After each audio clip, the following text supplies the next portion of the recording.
Hello to Professor Redding's English 101 students for Fall 2020. This is Tom Stow, your librarian at Oxnard College, and I am here to give you some instruction on how to use our research databases to find materials on your assignment for the workings of the human brain in general. And I'll pull up at least one example of a topic. We'll use the example of traumatic brain injury for what we're doing. So what do we do here in the library? This slide on the home page of the college has a very good description that we handle research questions. We have trouble finding articles, want to know how to cite something. Although I will mention in passing that a better choice for want to know how to cite something kind of thing is the tutoring services we have in our library. And here it shows our online tutoring is available, and there is a message here that shows for that. So anyway, but that is they're better for that purpose. Going back to the librarians page here on the college home page, we do have live chat available, as well as email and phone for communicating. There is a part-time librarian, Brian Thompson, who's available in the evening, afternoons, and and you'll see the schedule in just a moment. Anyway, so how do we get to the library's homepage? Well, here we are, of course, at oxnardcollege.edu, and you're going to go to where it says Menu here, and you'll see this green bar with various choices, and go under L for Library. Now we'll click here, and it takes us to the library proper, meaning getting the resources that I'll be talking about. And notice that there is also a link for the tutoring and learning resources there. We'll click here on Library, and it takes us into the screen. This, by the way, is our window that's a floating window for doing chat with the librarian during the hours that we're available, which I'll show you here in just a moment.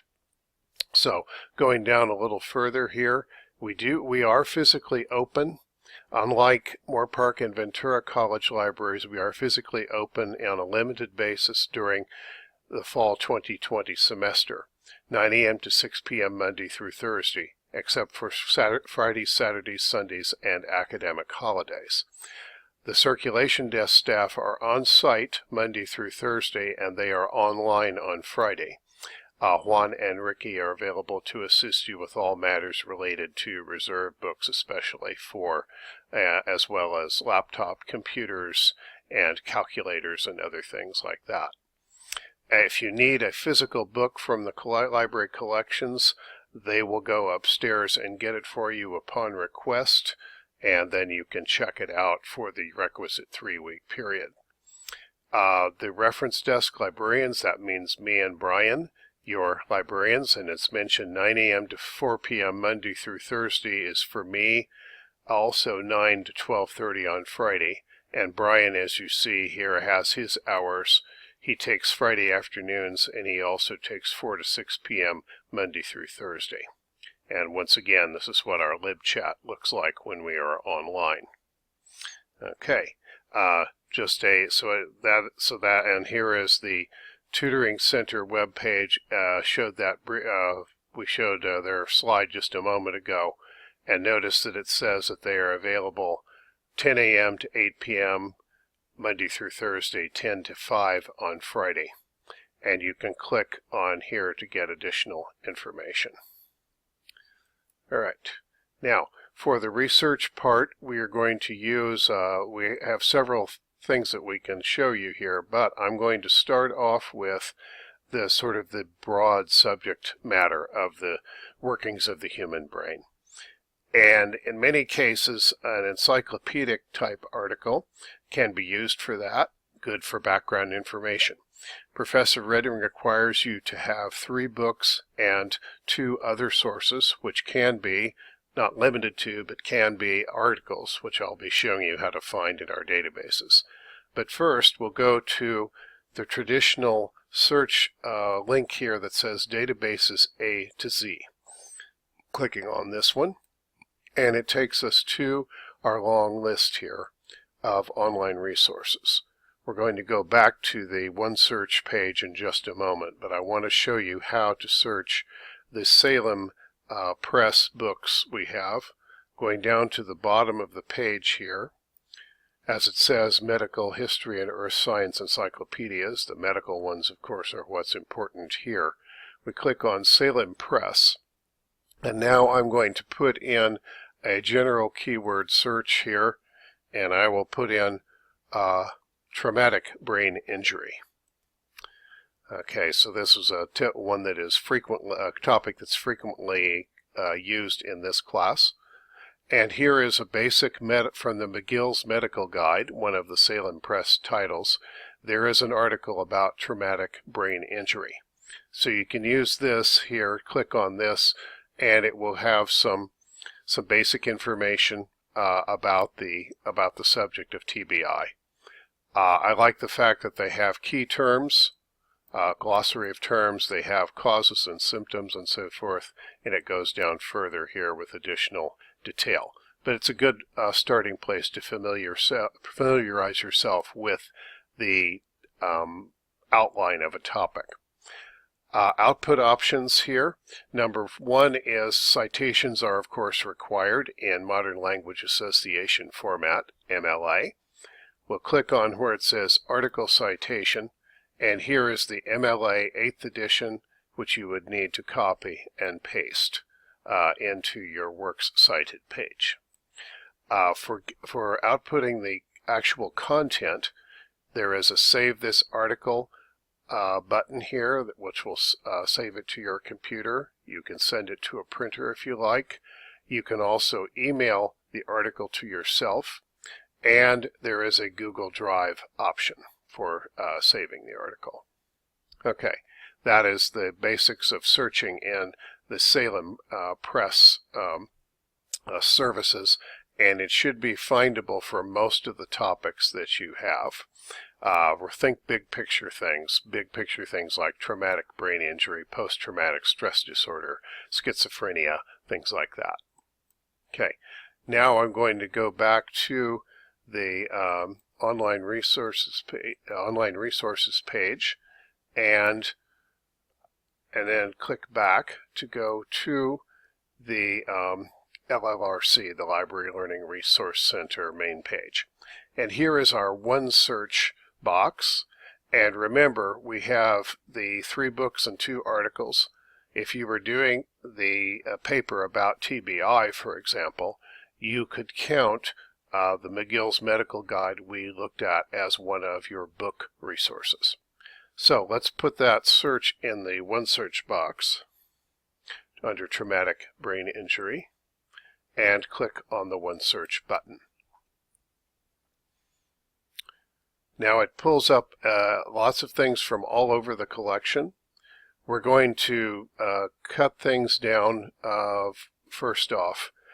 Because, of course, we are in the COVID-19 situation, and going to the physical library is possible in our case, but is still difficult, and obviously trying to avoid contact as much as possible, I'm going to focus on online sources only for the purposes of this. So we'll click on where it says under availability, we click under Available Online. Now I'm clicked on that link, and it will leave out all of the physical books in the library. Another thing we need to do is to use what is called the creation date over here. I say publication date, but this system likes to use the term creation date. We click on creation date on the left column, and we're going to change this to 2015 to 2020. Click on it, type in 2015 here, and click Refine. Now it is doing 5 years worth of materials. Professor Redding will allow somewhat older items if needed because of obviously the situation involved. But we're trying to get you guys obviously to use as recent material as possible. Oh, another thing to keep in mind here, I just learned this myself. There is a button here that says Remember All Filters, and that's a good thing to use, as it says make active filters persistent throughout the session. So I click on Remember All Filters, and as long as I'm logged into this session, it will remember this. So even if I change my search strategy up here, it will remember that I want these filters. Okay, so here we have a mixture of books and articles. And it so happens that we have our 3 books about TBI. They're all within the date range involved. Manual of TBI, Imaging of TBI. Okay, so give some examples. So this is all, these are electronic books in the library. Notice they all say available online. Let's click on number 1, the Manual of TBI, Assessment and Management. And we click on here, and how do we get it into the electronic copy? We click on the link here for EBSCOhost Academic eBook Collection, one of our subscription services, and it takes us into this page here. So there are several output options from this. You can open up the full text in PDF of the book right here. There's also the EPUB full text version format, which is actually easier to read on a horizontal screen. Okay, the PDF full text is like a book, so it's more set up for a vertical screen. And generally speaking, what you will do is get a chapter here, a chapter there, and then you can and then you can work on opening up the EPUB or PDF full text version.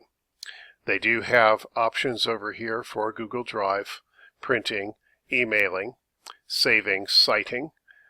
Saving, of course, takes it to the hard drive on your computer. Citing is to create the citation in MLA format. So once again, you would need to copy and paste this information right here. Okay. All right. Just a quick look at what it looks like when you are in let's say the EPUB full text version. And so it's going to pull it up on the screen. And here's so you could go with, for example, here's the first one, this chapter, Traumatic Brain Injury Definitions and Nomenclature. So this is going to be sort of a primer on the subject. Okay. So this chapter written by this person, Christine O'Phelan, she wrote obviously about this on the big picture of TBI, the beginning of it. Now here's the email and print pages and so forth, and the cite button thing we did, and the Google Drive. Notice that it does say full download here, and you can do that. You can do a full download. It does require that you load special Adobe Acrobat software onto your computer, and you can download the copy of the book, and it will live on your computer for 1 week, and then it will magically disappear. However, most students find that it's easier to just use this. Most of our books here, as it says, has a 100-page setup, and unlimited copies are available, and 100 pages maximum at any given session. So most students find that they can get what they need that way without having to use the full download. Okay, I'll close this tab up here. And now what I will do is click on the white X over here, and this will take us back to our search screen, our search results. Oh, by the way, there is a login feature that will ask you to log in frequently on this service, and if you are not logged in, you'll need to click on My VCC CD and put in your credentials, and it will then show you logged in as the system. Make sure that you are logged in through the portal, because if you are not, a lot of the download features will not work properly. Okay, here are some examples of articles on the subject of TBI, and so here's an example of articles from, for example, the Journal of the American Medical Association, and we click on Available Online, And once again, it will give us a list of choices for how to output the information from our database services. Some of these you'll see are open access, so they're available through various open access services. Those are designated by a icon that looks like an orange padlock. Okay, click on View Full Text, and we'll click on this link here, and will it take us to the JAMA article that we need. It may not resolve to the article level. So it's not resolving to the article level for the Journal of the American Medical Association. However, if you have issues getting this information, please communicate with me or Brian, and we will work on this. There are going to be technical glitches in this situation from time to time. Let's take a look at this critical care from London. No. Okay, let's see if we get this one available online and determine this says available online. And yes, here are some examples of PubMed Central, Directory of Open Access Journals, etc. So this happens to be an open access service here. Sometimes they will come from the EBSCO service we were just looking at. Sometimes they will come from the ProQuest database service. You can search these paid services directly on the A to Z pages where we just were looking at the Salem Press books. Okay, so that will gives as an example of how to find the information from the database sources using the OneSearch system. And remember, of course, you can use the older system, the database's A to Z service. And by the way, just to take us back to the library's page, there is this link in the upper left corner that says OC Library, and it takes us back to the LLRC page. And I want to close with once again pointing out how to find how to communicate with me and Brian, your librarians. So this is our contact information. 805-678-5820 is actually the number for Brian during his hours that you see right here. During the hours that I'm working, you'll want to call 805-678-5818 and use the email tstow@vcccd.edu. And yes, we just mentioned our chat reference service is available. And as it says, you can leave a message if the chat is offline by clicking here, and it will say it's offline, and you can still get help by following the steps and leaving a message. Okay, thank you very much for your time. I look forward to working with all of you on this assignment for Professor Redding for English 101. Bye-bye.